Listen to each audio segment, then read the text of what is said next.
My dad yelled at me and said I wasn't important anymore.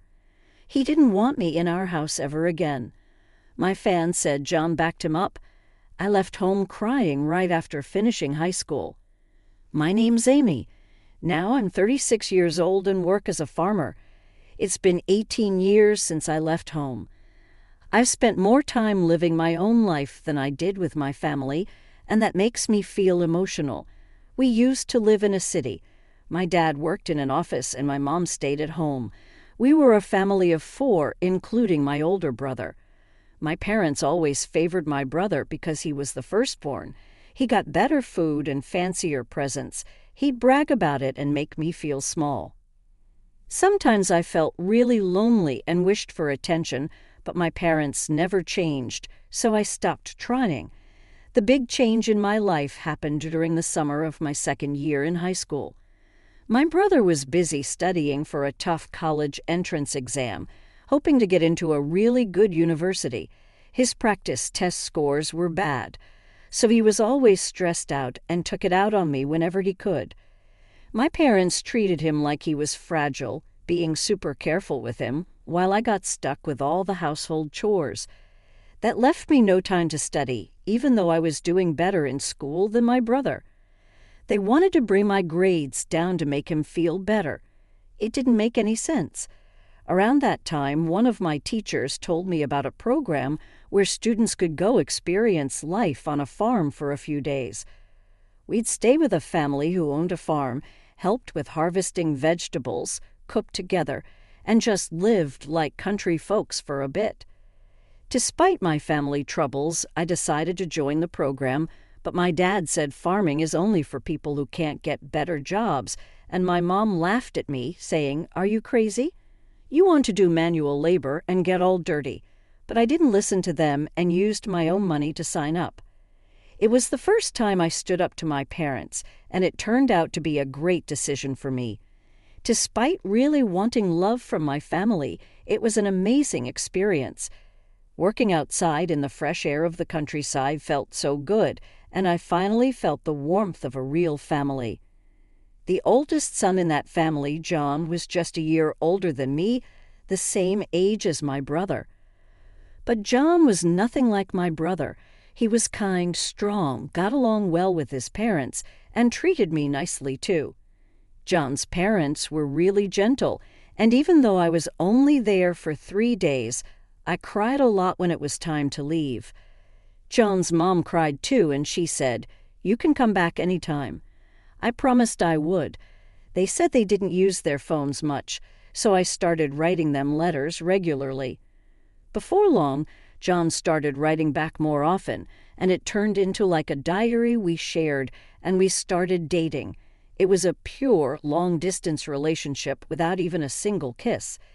After my brother didn't get into his first-choice university and ended up in a lower-ranked college, it was my turn to apply for college. But my parents wanted me to get a job instead of going to college. They said it was because girls didn't need education, but really, I think they didn't want me to go to a better college than my brother. Since my time on the farm, I dreamed of being a farmer. I could have become one without going to college, but John was in college, so I decided to go and study a new kind of farming. Even though my parents and brother tried to stop me, I worked hard every day towards my goal. But when I passed the entrance exam for university, my dad got really angry and said, "Are you a girl trying to go to a better college than your brother?" My mom said, "We don't have money to spend on you. Your brother needs it, so you should work and bring money home." My parents' hurtful words left me feeling alone and sad, and after a big fight, I decided to cut ties with them completely. John came to get me from home, and his parents, who were now my in-laws, helped pay for my college. I ended up going to college, and 4 years later I married John. I didn't speak to my parents or brother during college, but when my in-laws said we should at least tell them about the wedding, we went to my childhood home for the first time in 4 years. It was summer after graduation and a busy time for planting, so we couldn't visit earlier. We all had tanned faces from working outside, but my parents and brother made fun of us. My mom asked, "How old are you now? You must be poor to work outside and get so dark." I felt so embarrassed. "Please stop, Mom," I said quietly, but she didn't listen. My brother smirked and said, "Smart people like me make money with our brains. If you're stuck doing manual labor, it means you're not very smart." I felt sick, and my in-laws' smiles disappeared. My husband spoke up, saying, "We're proud to be farmers and we work hard." My dad laughed in a mean way and told me, "From now on, you're a stranger to us. You're marrying a farmer who works hard for a living. We're going to pretend you don't exist. Don't come to us for money. We don't want to see you anymore." At 18, I already felt like I didn't belong, so his words didn't surprise me, but it still hurt, especially with my in-laws and John looking at me with sympathy. I cried quietly on the way home, deciding to forget about my family. Time passed quickly, and 18 years went by. The hurt started to fade. I had 2 kids and a busy but happy life. I almost forgot about my parents and brother until a cousin told me my brother was getting married. We were close and kept in touch even after I got married. I once sent them rice from our farm, and they liked it, so we stayed in touch and talked on the phone once a month. My cousin mentioned we could catch up at the wedding. My cousin said, but I hadn't heard anything about the wedding from my parents or brother. Since we're not talking, I wouldn't know. I heard they're building a new house. I wonder if it's done. It seemed both my parents and brother planned to move after the wedding. My cousin knew about the problems between my parents and me, but they probably assumed I'd still show up at important family events. After the call with my cousin, I impulsively called my mom's cell phone, but all I got was a message saying, "This number is no longer in use." I tried calling my father next, but got the same automated message again. Did they change their numbers? I didn't have my brother's number, so I couldn't call him. With shaky hands, I dialed the landline for our family home, and someone picked up. "Hello, it was my brother. It's Amy. I heard you're getting married and moving." I started to congratulate him, but he interrupted me. "You don't need to do anything. You're a farmer, a stranger to me. Don't call me," he yelled before hanging up. I tried calling him back, but I was already blocked. It was so harsh. No matter how much he disliked me, we were still a family. It hurt to be rejected like that. Seeing how upset I was, my husband asked gently, "What's wrong? What happened?" I couldn't hold back my tears as I told him about the conversation. Both my husband and my in-laws were furious, as if it had happened to them. "Your home is here, Amy. Your family to us." My mother-in-law comforted me. Her words brought tears to my eyes. I wish she was my real mom. She cared about me more than my own mother did, I thought. My father-in-law also reassured me, saying, "You're happy now. That's what matters. Don't let it hurt you." My husband added, "Let's learn from their mistakes and make sure we're different." Even our kids, unaware of the situation, hugged me tightly. "Thank you, everyone," I said, feeling the warmth in my heart. I realized how happy I was even without the support of my biological family. But things changed dramatically when my business was featured on national TV. My in-laws were big grain farmers in the American Midwest. They grew lots of fruits and veggies, but some didn't meet standards. I studied food business in college and figured out how to sell the produce that wasn't perfect. I started an online business selling jams, juices, and sauces made from those fruits and veggies. With support from the local farmers union, my business became a hit. Moms loved our safe, homegrown food, and seniors enjoyed the homemade pickles. I hired young women who, like me, married into farming families, and unemployed young people. The business grew to $5 million. Our success story got covered on TV. After the TV show aired, we were bombarded with calls from all sorts of people. We got orders, questions, offers for deals, and requests for interviews. Both the company phone and my personal cell phone wouldn't stop ringing.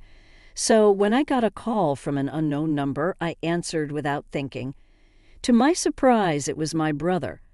I figured he must have seen the TV feature and heard about my success. But without much of a hello, he said, "I'm thinking of starting a business. Can you lend me some money?" "Excuse me, absolutely not," I replied firmly, feeling even more resolute. I coldly rejected his request and hung up. But he called again. "Stop arguing and give me the money. If a woman like you can start a business and make money, I'm sure I can do it too," he shouted relentlessly. "That's not how someone asking for a loan should act," I responded, baffled by his confidence. It was ironic because he was the one who had called me a stranger, just a simple farmer. Ignoring his request, I asked something that had been bothering me, by the way, who decided not to tell me about the move. Obviously it was me, my wife. "She's a city girl, you know," he replied. "The moment I mentioned you, she suggested we cut ties. So that was the reason I didn't want to hear more, so I hung up and blocked his number." It seemed like my brother's wife, whom I'd never met, had a similar attitude to my brother and parents. Realizing that my brother had seen me on TV probably meant my parents had too. A few hours later, I received another call from an unknown number. But it turned out to be my father.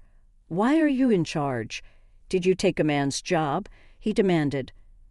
"Well, both John and my father-in-law are deeply involved in the farming business, so it's only natural. In fact, large-scale consolidation has become advantageous for somewhat larger farms.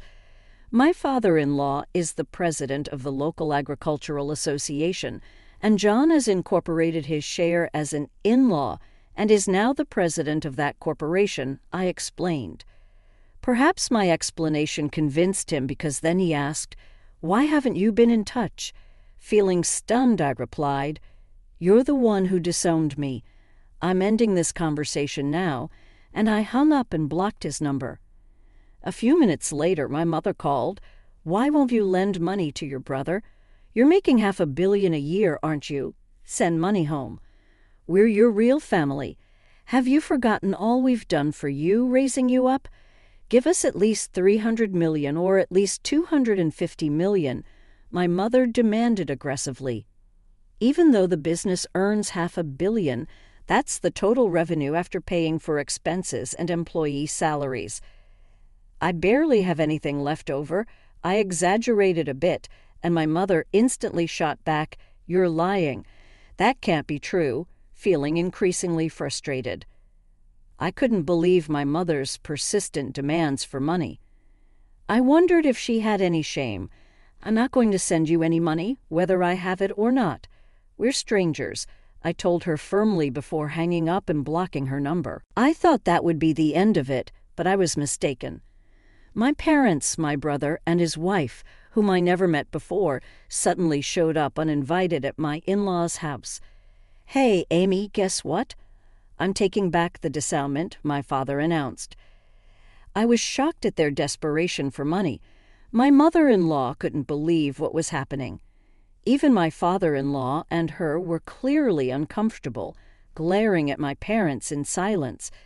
The employees around us had gathered, looking shocked at my parents. My brother seemed to realize he wasn't welcome either. We're the real family, connected by blood. We deserve a share of your earnings too," he insisted. The woman with him, presumably his wife, nodded along in agreement. I was livid. "No, that's not how it works. Even though we share blood, there's been no emotional connection. You treated me like a stranger and abandoned me," I said, feeling the old wounds of being rejected by my biological family reopening. Tears threatened to spill again. Just then, John came and stood by my side. "Amy is part of our family now.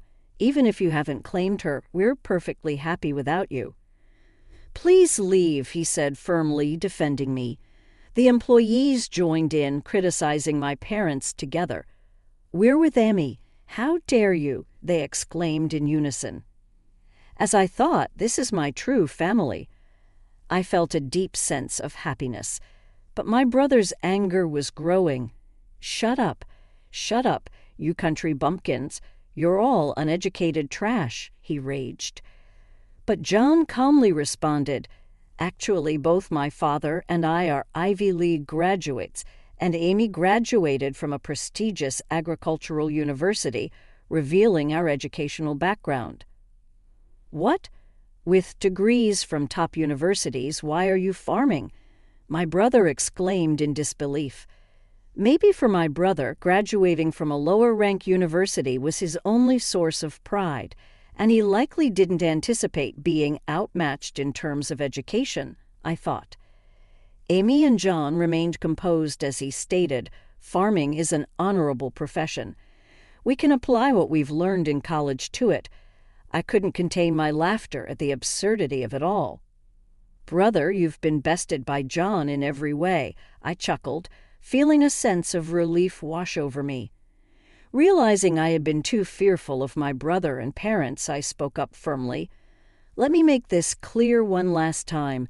We are strangers now." Pausing briefly, I adopted a polite tone. "Therefore, I cannot lend or give money to strangers. Please leave. If you cause trouble or act violently, I will call the police and take legal action." I asserted our separation unequivocally. My in-laws and husband moved closer to me, ready to shield me from any harm my parents and brother might try to inflict. I was deeply touched, feeling genuinely cared for. The employees also joined in, shouting at my parents, "Get out of here. Go home." My parents, brother, and sister-in-law left with resentment in their eyes, unable to argue further and only able to retreat. Later, I learned that my cousin, brother, and parents tried to get rich quickly by starting a business with borrowed money instead of asking me. But their arrogance led to a major failure. Now they're on the brink of bankruptcy. But I've cut ties with them, and I have no intention of getting involved anymore. As for me, my work is thriving, and I'm surrounded by my true family, supportive in-laws, a loving husband, and wonderful children. I'll cherish each day, enjoying the happiness of life.